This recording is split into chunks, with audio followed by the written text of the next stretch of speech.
igual. Não ligue para o preconceito, não ligue para a discriminação racial. O seu cabelo não é ruim, o seu cabelo é incomparável. Black Power Castidez, onde chega é notável.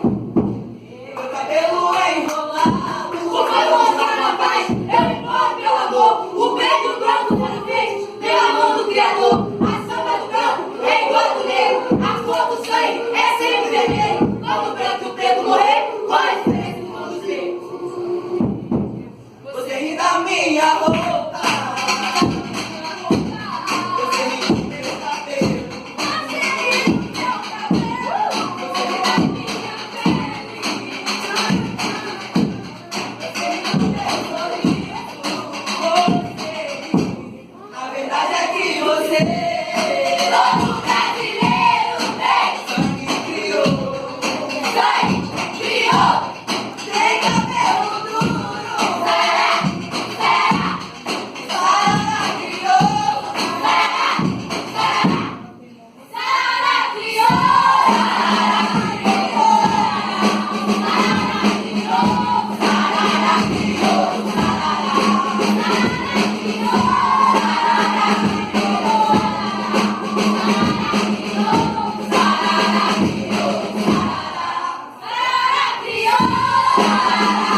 Mas hoje, meus amigos, que embora nós enfrentemos as dificuldades de hoje e amanhã, eu ainda tenho um sonho. É um sonho profundamente enraizado no sonho brasileiro. Eu tenho um sonho que um dia, até mesmo no estado do Rio de Janeiro, o estado que transpira com o calor da injustiça, que transpira com o calor da opressão, será transformado em oásis de liberdade e justiça. Eu tenho um sonho que as crianças vão um dia viver em uma nação onde elas não serão julgadas pela cor da pele, mas pelo conteúdo de seu caráter. Eu tenho um sonho hoje. Esta é a minha esperança. Esta é a fé com que regressarei para o Parque das Nações. Com esta fé, poderemos lutar juntos, rezar juntos, defender liberdade juntos e, quem sabe, um dia, ser livres. Esse será o dia quando todos poderão cantar com um novo significado.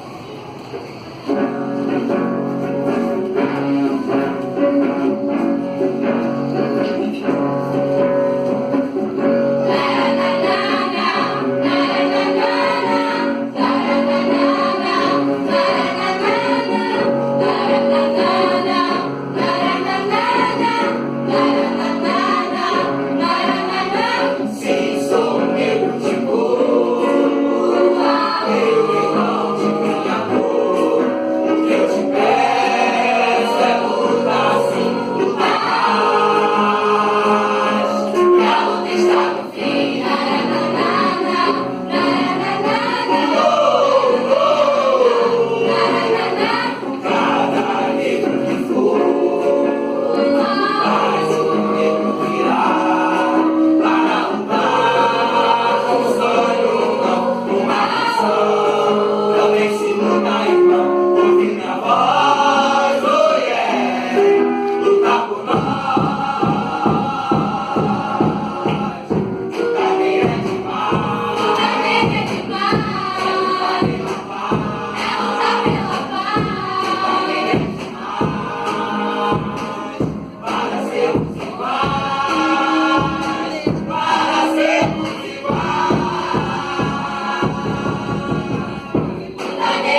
Brasil!